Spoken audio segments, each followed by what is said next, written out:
Mon colonel, ce jour, vous étiez avec combien d'hommes?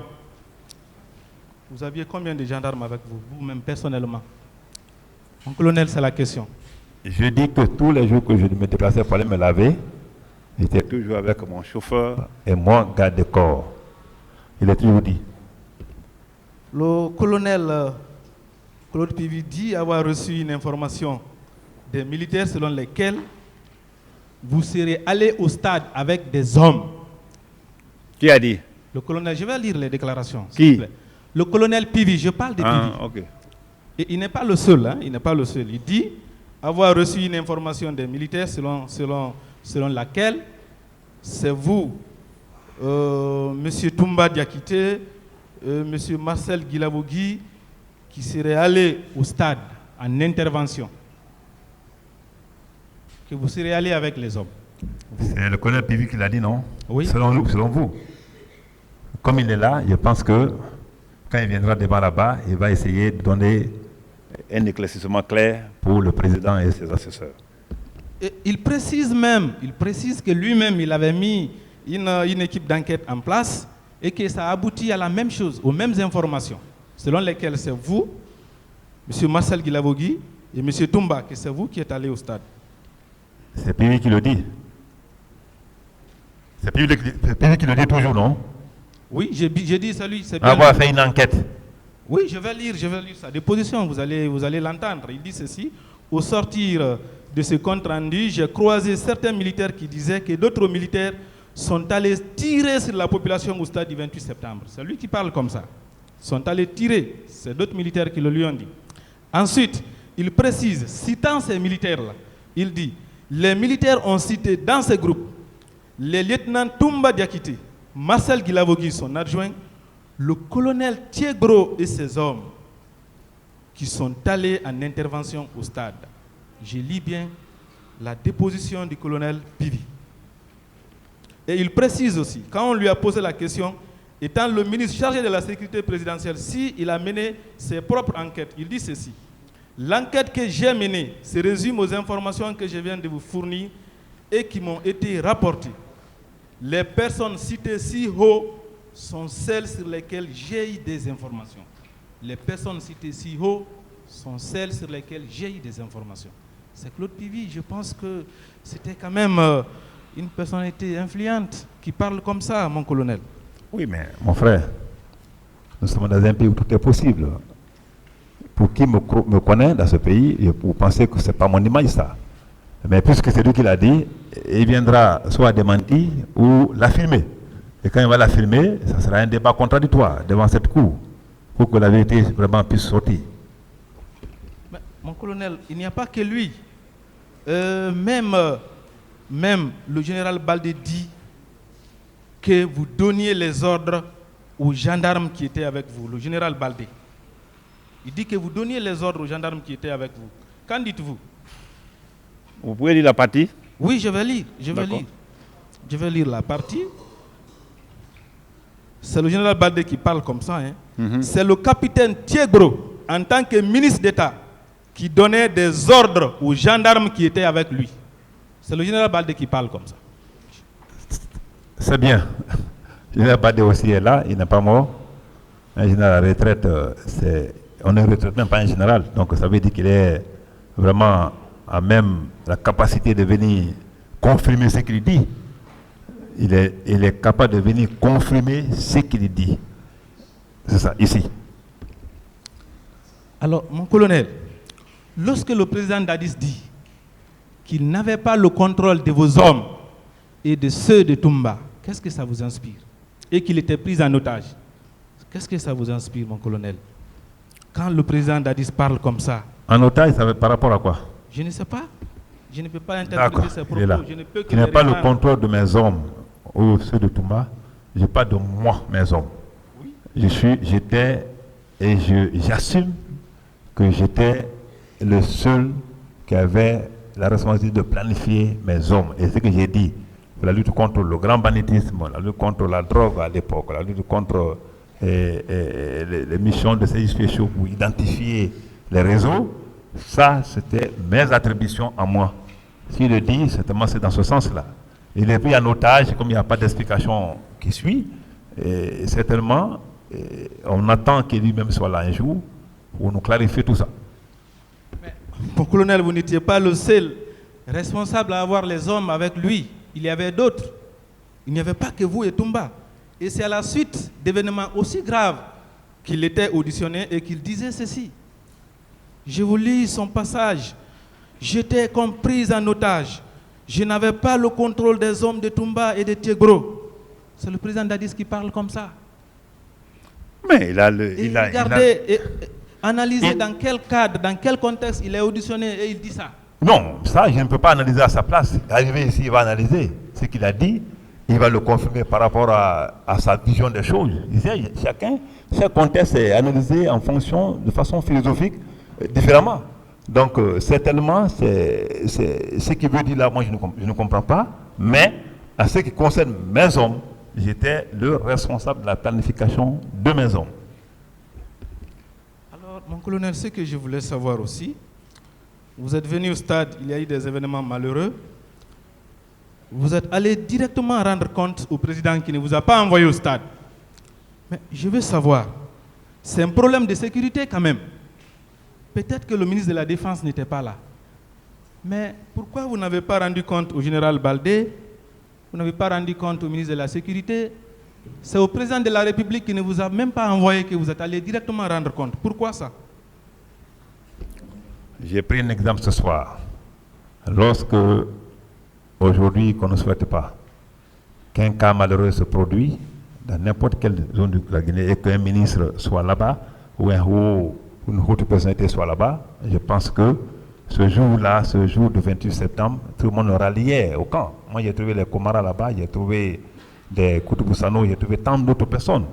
Et vous voyez, je pense que ce jour-là, et puisque je savais que ce sont des hommes de Toumba qui ont fait, je suis venu nous rendre compte.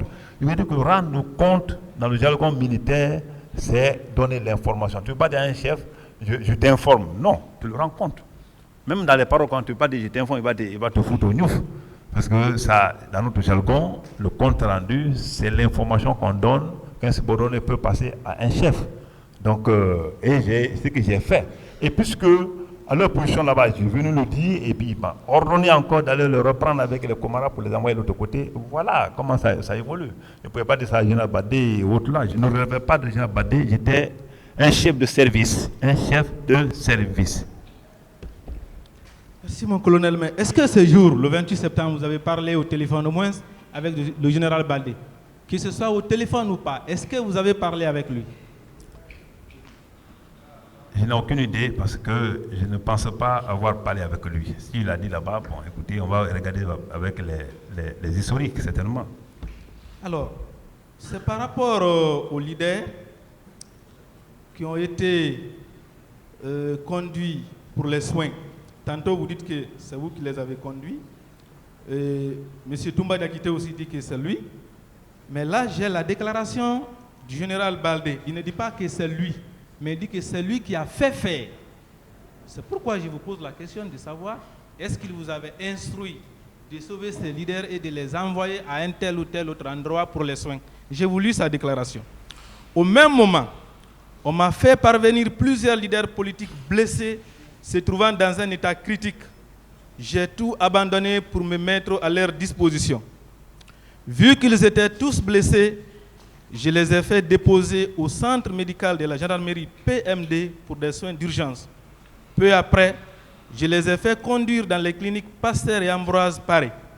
Il s'agit de Jean-Marie Doré, Sidia Touré, Loussenifal, Mouktar Diallo, Selou Dalen Diallo, Baouri et un autre dont j'ai oublié le nom. C'est grave. Je détiens sur moi les photographies. Vous vous dites que c'est vous qui l'avez fait et lui dit que c'est lui qui l'a fait faire. Je veux savoir, est-ce qu'il y avait une communication entre vous ces jours? Oui, mais c'est la Guinée. Tout est possible dans ce pays. Hein. Donc, certainement. Mais à ce que je sache, je ne dis pas, Badé c'est mon ami, mais je pense qu'il ne peut pas le dire devant Komara ni Koutouboussano. Je pense qu'il ne peut pas le dire devant les leaders. Dites-lui, c'est lui qui l'a envoyé et c'est moi qui ai sécurisé. Comment lui peut envoyer à ce niveau de responsabilité, les leaders les balancer quelque part sans même sécuriser? L'endroit, c'est moi qui suis venu avec Komara et Koudou Sano prendre ces leaders à ces endroits-là, le mettre, le ramener, je veux dire, à la clinique Pasteur, aux frais du président de la décision, selon ses instructions, et c'est moi qui ai sécurisé l'endroit jusqu'au matin. Comment lui peut envoyer des gens? Je ne sais pas qui l'a envoyé. J'ai même entendu le nom de Jean-Marie Doré ou autre là, mais c'est grave. Mais ce n'est pas grave parce que nous sommes devant la cour. La cour va l'appeler et le confronter à Komara et à Koudou Sano. Et je suis certain que le président d'Addis viendra ici, il va dire comment ça s'est passé ce jour-là. Je suis désolé, mais franchement, je n'ai aucune idée si ce sont les mêmes leaders ou bien si c'est d'autres. En tout cas, à ce que je sache, les leaders ont été clairs, ils n'étaient pas attachés. Les gens intellectuellement bien assis comme les Baouri, ils ont été clairs. Les gens comme les Jean-Marie Doré ou les Dalin, ça c'est pas n'importe qui ça. Je pense que nulle part dans leur déclaration, et sur les ondes, et dans n'importe quel milieu, je n'ai jamais entendu Badé nous a envoyé ceci, il nous a pris, il nous a mis à la clinique Pasteur. Mais ce pays, tout est possible. Il faut ici attendre à toi. Hein.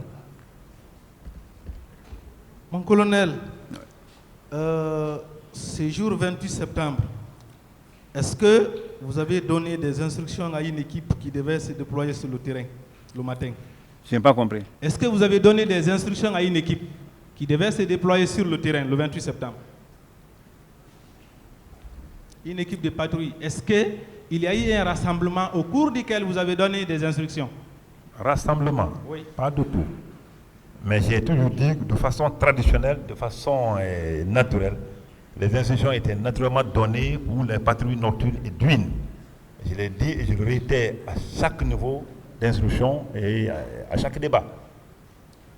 Alors, monsieur, plutôt le capitaine Sori Kondé, qui relève de vos services, les services anti-drogue, et qui a déclaré que ce jour, il était avec vous, a précisé ceci.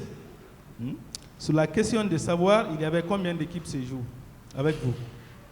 Combien d'équipes de patrouilles ont été désignées? Il répond une seule équipe, dirigée par le colonel Thiegro. Et plus tard, il explique que cette équipe s'est scindée en deux. Il y a une partie qui a pris l'autoroute et l'autre qui est passée par la route Le Prince. Et vous-même, dans vos explications, vous avez parlé dans cette salle d'une équipe qui serait passée par la route Le Prince et l'autre par l'autoroute, si mes souvenirs sont exacts. Qu'en dites-vous de cette déclaration du capitaine qui relève de vos services, mon colonel? Donc, je me dis que le capitaine Sori n'est pas encore loin, il est commandant maintenant, il n'est pas encore loin de ce procès. Je pense qu'il sera là d'un moment à l'autre sur l'instruction du président pour nous confirmer tout ça. Parce que moi, je me dis, à un moment donné de la vie, l'homme doit être en phase avec sa conscience. Et ça, c'est important. Je vous dis que je n'étais pas élément de patrouille. Même quand tu prends l'idée de la patrouille, moi, je ne peux pas faire patrouille. Je n'étais pas l'élément de patrouille. En tout cas, l'instruction de patrouille fut donnée par moi. Ça, je le sais. Je dis, il faut qu'il y ait une patrouille nocturne, une patrouille d'huile. Je l'ai dit et je l'étais et j'y veillais. Mais elle dit, ce jour-là, j'ai fait un rassemblement, j'ai pris une patrouille, je suis sorti. C'est à lui de venir nous clarifier tout ça.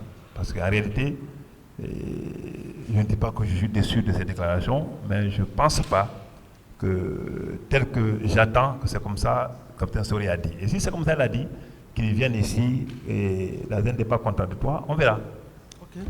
Vous dites que vous n'avez pas donné de consignes, il dit ceci. Comme d'habitude, chaque fois qu'il y a une mission, un rassemblement est organisé à l'occasion duquel le chef de mission donne les consignes, l'itinéraire et les tâches à exécuter.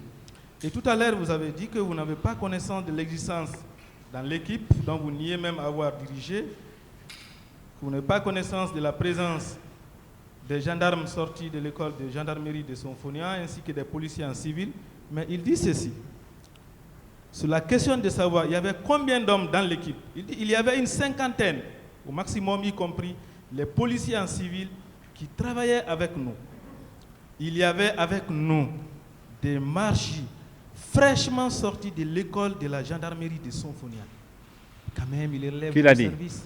C'est lui qui parle encore comme ça. C'est celui qui parle. Il n'y a aucun problème. Ça, vous dans l'équipe que vous dirigez, il y avait ça, il y avait ces hommes. Non, quand il dit chef de mission, chef de patrouille, je n'étais jamais chef de patrouille. Vous ne pouvez pas être un secrétaire d'État à ce niveau, commandant de grade, et chef de patrouille. Et après, il y avait des subordonnés, le lieutenant, adjudant-chef et moi-même capitaine. Et il précise d'ailleurs, lui, il ne cache rien. Il ne cache rien, lui, il précise. Dans le véhicule où il était, il dit ceci. En tant que chef de bord, j'étais avec un chauffeur et 10 éléments derrière le véhicule. Mais je ne retiens plus leur nom. La répartition est faite au rassemblement. Et vous vous dites qu'il n'y a pas eu de rassemblement. Mais lui, il précise qu'il y a eu un rassemblement. Et c'est à ce rassemblement que la répartition a été faite, mon colonel. Tout ça, vous niez en bloc. Je n'ai pas dit qu'il n'y a pas eu de rassemblement. J'ai dit que je n'ai pas participé à un rassemblement. Il faut qu'on soit clair dans ce qu'on dit. Et s'ils font des rassemblements, ils faisaient des rassemblements là-bas, les hommes de patrouille, tout. Et c'est ça, c'est naturel pour les militaires. À n'importe quelle chose, le rassemblement est crié. Le rassemblement pour voir si tout le monde est présent, s'il n'y a pas de clopin clopé dans les rangs et tout. Mais moi, je n'assistais pas à ces rassemblements. Ça, il faut qu'ils viennent me dire si c'est moi qui organisais le rassemblement chaque matin. Ça, c'est impossible, d'ailleurs, avec les charges qu'il y avait. Donc tout ça aussi, c'est pas vrai. Alors, mon colonel, il y a une autre chose. Je n'ai pas dit que ce n'est pas vrai qu'ils n'ont pas fait de rassemblement. Je te dis clairement que s'il y a eu rassemblement, je n'y étais pas. Je n'étais pas présent au rassemblement. Car Sori de venir dire si c'est moi qui organise le rassemblement ou ce jour-là, c'est moi qui ai coordonné le rassemblement. Mon colonel, s'il y a un domaine où les gens ont confiance en vous, et moi en particulier, c'est le domaine de l'enquête. On vous a vu sur le terrain. Même pas seulement les bandits, même si c'est un produit qui est périmé. On vous a vu ici à l'œuvre, aller arrêter les gens pour les sortir à la télé. Les infractions commises dans la cachette, on vous a vu à l'œuvre. Pour le cas du 28 septembre, mon colonel, je ne sais pas si vous avez lu la déclaration du colonel, du général Toto, qui a quand même eu l'honnêteté de reconnaître les dizaines de corps qu'il a lui-même vus et comptés. Vous, avec tous les moyens à votre disposition, avec tout le dévouement qu'on vous connaît, est-ce que, avec votre talent, je dirais même votre ingéniosité, vous pensez qu'on peut vous croire qu'après ce qui s'est passé le 28 septembre, que vous dites n'avoir découvert aucune fosse commune, n'avoir vu aucun cadavre, n'avoir pu identifier aucun militaire qui soit venu tirer au stade? Mon colonel, qu'est-ce que ça vous dit? Tu as posé la question? Oui. Est-ce que c'est possible? Comment c'est arrivé que vous n'ayez aucune information sur tous ces éléments? Comment ça c'est possible, mon colonel? Maître, je pense que la question est claire. Oui, elle est claire. Vous voulez que je dise quelque chose que je n'ai pas vu, que je n'ai pas entendu, ou que je n'ai pas connaissance. Ça, c'est votre intention. Mais moi, je vous dis, et je réitère ici, que tout ce que tu viens de dire, je n'ai aucune connaissance par rapport à ça. J'ai été clair. Quand moi je suis venu, le seul crime que j'ai commis, c'est de venir chercher les leaders là, les envoyer. Je l'ai dit aussi que c'est un crime, certainement c'est un crime en Guinée, mais à ce que je sache, je n'ai aucun regret d'avoir sauvé ces gens-là. Et surtout qu'eux-mêmes, pas toute la Guinée, eux-mêmes ils sont aujourd'hui reconnaissants par rapport à ce tas de faits. Ça c'est déjà bon. Ça, c'est déjà bon. Mais si je mourais le lendemain, après avoir reconnu ça, je pense que mes enfants seraient capables de dire, pourtant, telle personnalité, on parle de notre père, qu'il a joué tel rôle. Mais vous savez, je n'ai pas fini. Vous savez, notre pays, quand je dis que c'est mal barré, les gens ne comprennent pas. Ce n'est pas aujourd'hui que le pays est mal barré. Il faudrait qu'on se donne des idées, il faut qu'on fasse des efforts pour que la Guinée soit comme les autres pays, pour qu'on bouge. Sinon, depuis 2 jours, ce que j'ai appris ici, je ne sais pas comment digérer. Heureusement que je ne suis pas un homme de vice, sinon j'allais rentrer dans l'alcool pour toujours. Parce que ce que j'ai appris ici, en réalité, c'est difficile.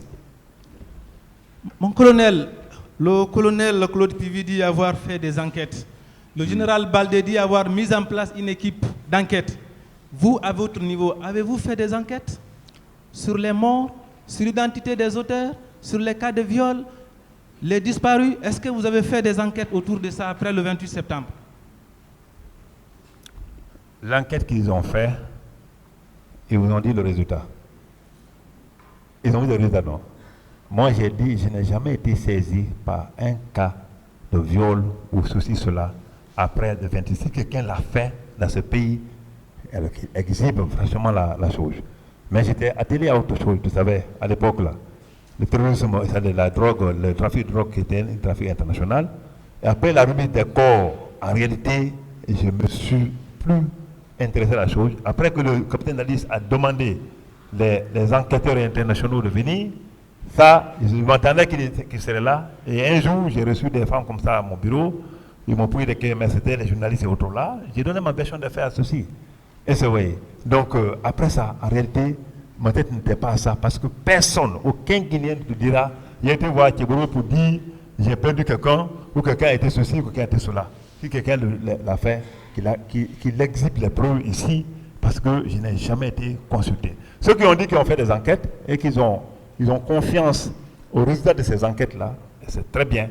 C'est pourquoi les autorités actuelles ont bien voulu que ce procès soit jugé ici, à la face du monde, à la face des Guinéens, pour que la vérité vraiment puisse sortir. Mon colonel, je suis très précis. Je n'ai pas dit que vous avez reçu les plaintes. Vous avez déjà dit ici que vous n'avez reçu aucune plainte. Ma question, c'est de savoir, est-ce que vous avez fait des enquêtes? Si vous ne les avez pas faites, vous qui êtes habitués, vous qui êtes si actifs, en pareil cas, je voudrais savoir qu'est-ce qui a été à la base de ce désintéressement après la tragédie du 28 septembre, que vous ayez si aisément renoncé à enquêter. Je veux savoir ça. C'est la question, mon colonel. Je n'étais pas désintéressé. Je suis certain que, à ce niveau déjà, comme on te le dit, quand c'est comme ça, une enquête à cette dimension, je pense que les commissions, comme vous l'avez dit, il y a une commission nationale qui était salie, il y a une commission internationale qui était dans le pays, parce que l'annonce a été déjà faite par le président lui-même d'Addis, pour dire qu'il veut qu'une commission internationale vienne faire l'enquête. Donc pour moi, à ce niveau, je pense que nous tous étaient là parce que les lois supranationales sont au-dessus de tout. Ça a été annoncé à la face du monde, je pense que ça a été même radio-diffusé. Donc les enquêtes de routine que les gens viennent de dire, Badé et autres là, qu'ils apportent les preuves par les rapports d'enquête. Mon colonel, après le 28 septembre, c'est aujourd'hui que nous on apprend et nous on ne savait pas que ça n'allait pas entre vous et Toumba. Après le 28 septembre, le commandant Toumba est resté avec le président, peut-être avec vous aussi. Il a fallu son audition par la commission internationale d'enquête pour que la rupture soit consommée entre lui et le président, et peut-être avec vous. Je ne veux pas revenir sur ce qui s'est passé le 3 décembre, mais il a fallu son audition par cette commission. Est-ce que, mon colonel, ce n'est pas parce qu'il s'est senti trahi? Est-ce que ce n'est pas parce qu'il s'est rendu compte que vous l'avez chargé devant cette commission que finalement, lui aussi, à son tour, il s'est rebellé contre vous? Parce que jusque-là, il était avec vous. Hein? Même le 2 octobre, on l'a vu derrière le président. Est-ce que ce n'est pas ça? Finalement, vous avez décidé de vous décharger sur lui. Est-ce que ce n'est pas ça, mon colonel? Je pense que... Non, je n'ai pas compris. Quand j'ai décidé de faire quoi? Est-ce que ce n'est pas parce que vous avez décidé de tout faire porter à Toumba? Il s'est rendu compte que c'est ça maintenant la réalité. Je vais faire une précision. Dans les déclarations que nous avons vues de lui, il n'avait jamais accusé le président d'Addis. Jamais. Mais c'est après cet événement-là qu'on a vu la situation se détériorer. C'est comme si il s'est rendu compte que vous l'avez chargé devant cette commission, et vous et le président. Et finalement, lui aussi, il a décidé de prendre ses responsabilités. Est-ce que ce n'est pas ça? Ce n'est pas comme ça que les choses se sont passées, mon colonel? Non, c'est comme vous le pensez comme ça. Pour moi, ce n'est pas ça. Je n'ai dit que ce que j'ai vu et que j'ai constaté à visu. Et je ne suis pas le seul. Hein. Je pense que tous les leaders en parlent la même chose. Monsieur le Président, je voudrais me limiter là pour le moment sous